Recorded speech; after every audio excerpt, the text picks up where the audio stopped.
ko, may clicking. Tapos pag umakit ako ng hagdanan, yung parang may ipit. Tsaka yung... Kumbaga hindi mo puwersa Oo, minsan lang. pag nag-aakyat sa hagdan. Okay. Walang problema sa clicking, pero yung pag-akyat sa hagdan, dapat, siyempre sa edad mo na yun, nakakakakit pa tayo sa hagdan. Pero pagka, uy, may sumasakit hindi ko may idea na maayos. Hindi po pwede, baguhin natin yung position. Okay, dito kasi ako. Saka sir, yung... Sa balakang. Sige. May short ka ga. Meron sir. Sige, sige sir. Sa balakang, diba? Tsaka sa tuhod, no? Ano nangyari pala sa balakang? Ito sa basketball. Sa balakang ano? Ito sir, ano, May dulas-dulas ka ba? Simple lang. Ganyan. wala naman sir, parang sa basketball din. Pero ano ko na sir, pina-CT scan ko. Sa spine ko, wala, Ano boss? wala namang... Alam niyo mas maganda sa spine? Hmm. Pag spine ang papacheck, huwag CT scan, Hmm. MRI o kaya kahit X-ray lang. Pero pag CT Ay. MRI, MRI pala, MRI pala. CT scan kasi mas the best yan sa utak, sa ulo.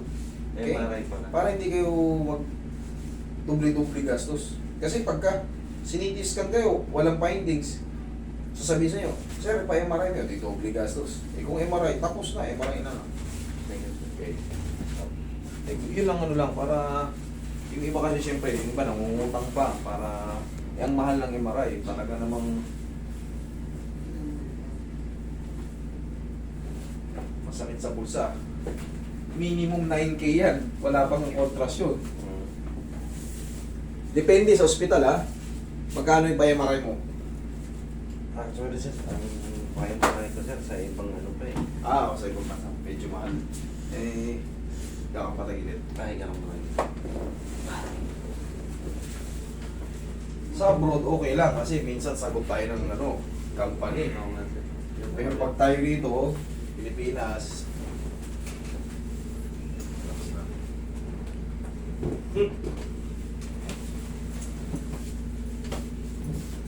kabilang side.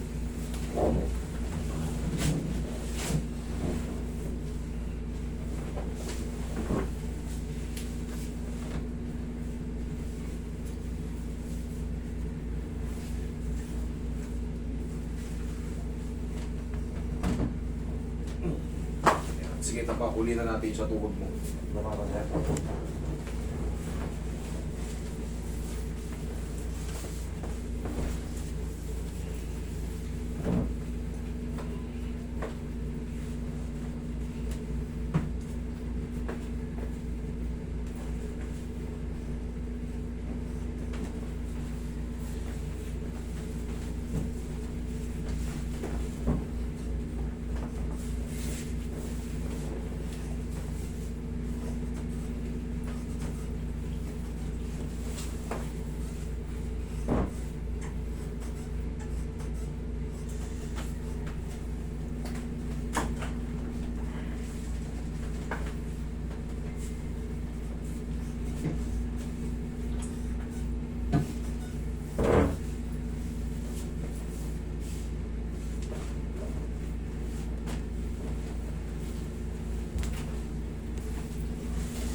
Dalawang kamay sa chance.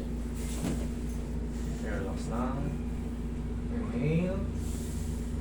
Exhale.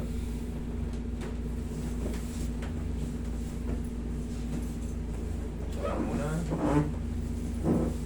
Tuhod na tayo. Kaliwa kanan. Kaliwa sir. Kaliwa. Oo. Twisted knee. Ito yung hindi niya maano pag sa hagdan daw, tumutunog tapos lost power. Yung parang may nagbabanggaan. Pag may nagbabanggaan, Parang... walang problema sa tunog-tunog madalas ko na yung explain niyo. Pero wag lang talaga yung sasakit, hihina yung kapangyarihan ng tuhod nyo, parang hindi nyo may hakbang, hindi nyo may diin. Hindi po pwede yun. Relax lang.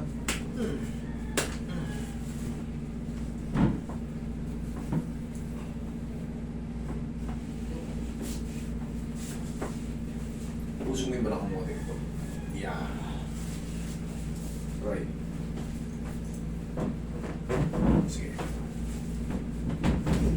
You.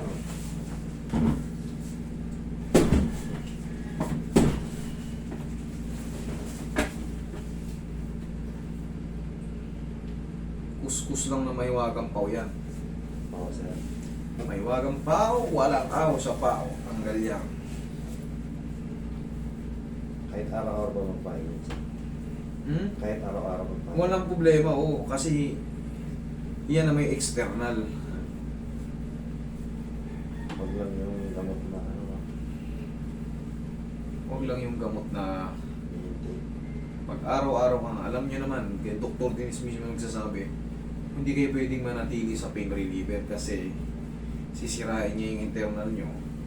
Pag nasira na yun, sunod naman dialysis. Pag na-dialysis, mas matinding problema.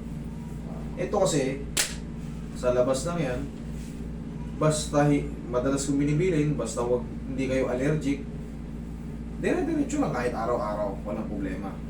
Lalo kung kayo yung maglalaro ng basketball. Pagkatapos nyo mag-stretching or basta bago mag-stretching or after stretching, plusan nyo ng pau. Kita nyo yung difference. Tingnan nyo na yung difference. Ngayon, pag na-adjust na, pwede nyo na isipa yan. Tigas mo to. Sipa. Isa pa. Okay, sige, mag-upket ka rin sa hagdan. Tapos balik ka rito. Testingin mo lang. Ito, sinilas. Thank you, sir. Sige. Sige mo sa hagdan.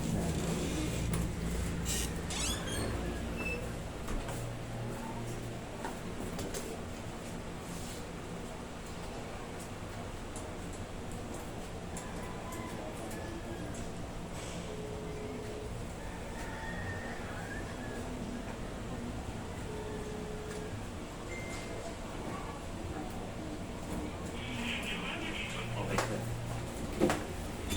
Ah. Wala nang ano, sir. Ha? Oh, medyo okay na yung ano ko na eh. Okay na. O, di okay na. May balakang naman. Okay. Yung parang, yung maganda yun. Ganun nga yan eh.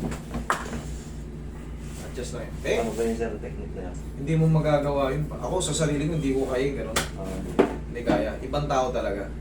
Pero pagka meron kayong kakilalang nag-a-adjust, basta sa tuhod lang ha. Pero sa spine, wag muna. Pagka alam nyo hindi pa veterano, kasi sa spine, delikado. Sa mga tuhod, ankle, walang problema. Okay? Sige. Thank you, sir. Thank you, sir.